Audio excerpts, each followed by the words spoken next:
So, anong gupit mo, ma'am?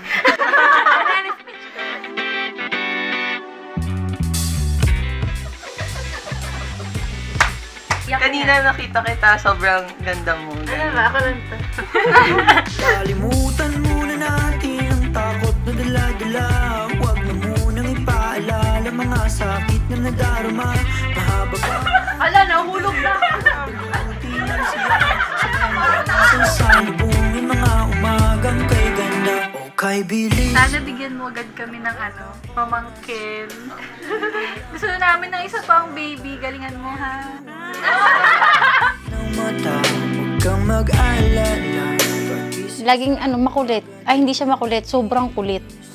Sobrang kulit na in terms na di mo alam kung maiinis ka ba, kung matutuwa ka ba. Basta sobrang kulit niya.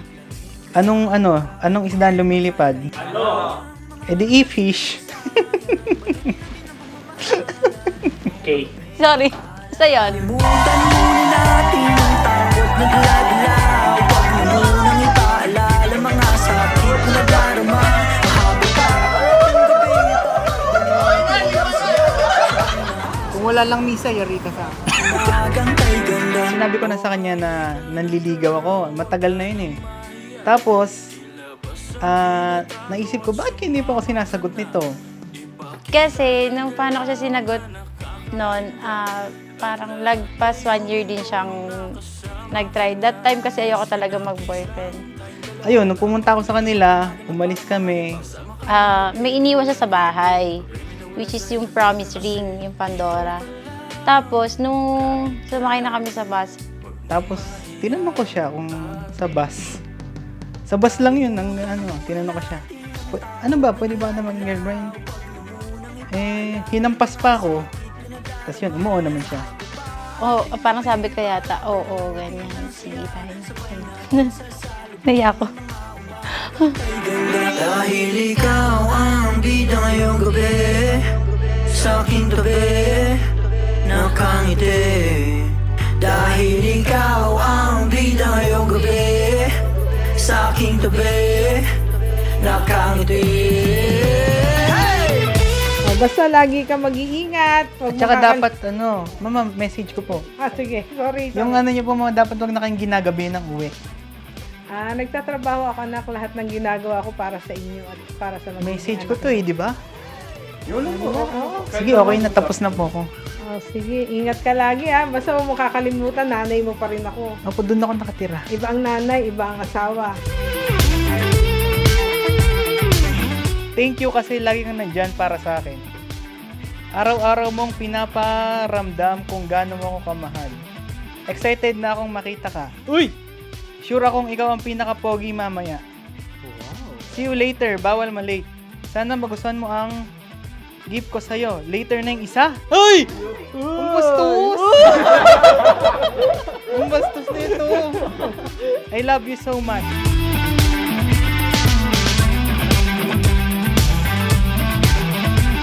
Jericho, mapalad ka. Dahil sa mga konsepsyon, mga pagpinsang magkokonsepsyon, ito pinakamaganda. O hindi, joke lang. Tingnan mo, nagre-reklamo yung iba,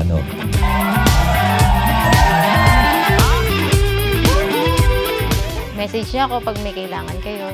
Ako din, message ko din kayo pag may kailangan ako. Ayun. Basta lagi naman din, pag minsan doon ako mag-i-stay sa inyo. Kami ni Jay. Siyempre, kung sakali, magkakaroon kami ng anak. Ganun din. Kayo din mag-aalaga. Gusto niyo kapag-aralin niyo na din. Kalimutan muna natin ang takot na dala-dala. Huwag na munang ipaalala mga sakit na nadarama. Mahaba pa ating gabi para balutin ang siya. Sabay natin sa salubungin mga umagang kay ganda. Nararamdaman ko ngayon, mixed emotion. Masaya na di ko alam, di naman ako nalulungkot pero di ko alam baka tears of joy itong nangyayari sa akin, ganun. Kasi after ilang years, ito na, andito na kami, after na maraming pagsubok, sa altar din pala yung huntungan namin. Ayan.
Sana na kalimutan na ang mga problema at sakit na iyong nadarama. Hi, tita. Thank you po sa pagtanggap sa akin.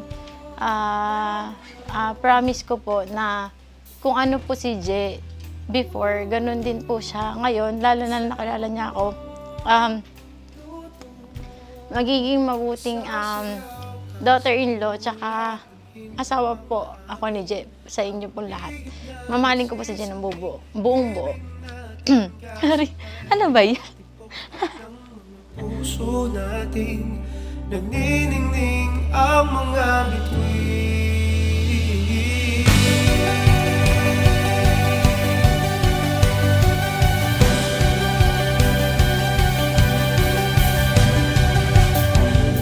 Okay saya makita ang liwanag ng buwan sa iyong Noreen, after 6 years, ito na.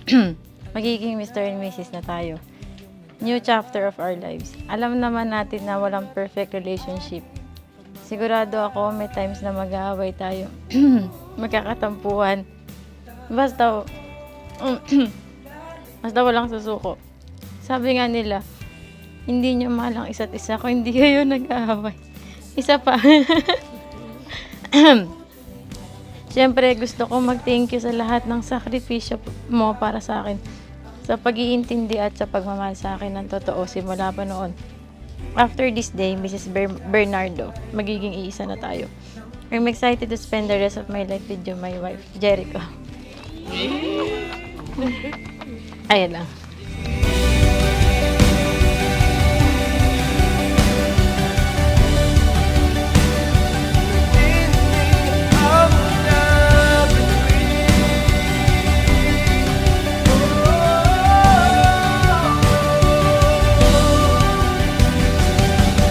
Bakit kayo? Tandaan niyo to, ha?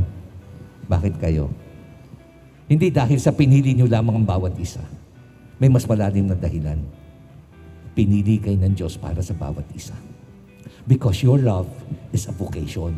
Ano yung vocation? It is a calling. You have been called to be with one another. Dahil naniniwala ang Diyos na kayo biyaya sa bawat isa.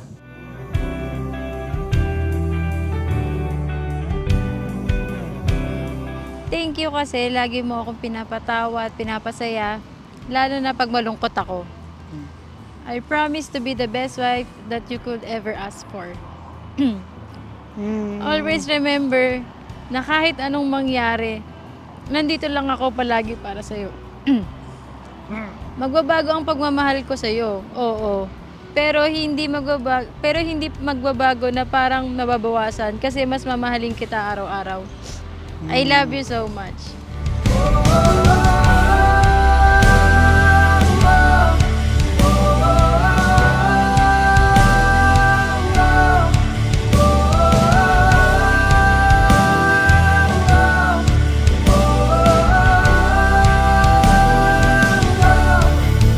Sasayaw ka sa ulap, dali ang hangin, ang pilit na nagsisinding ibig natin kasabay ng tibok ng mga puso natin.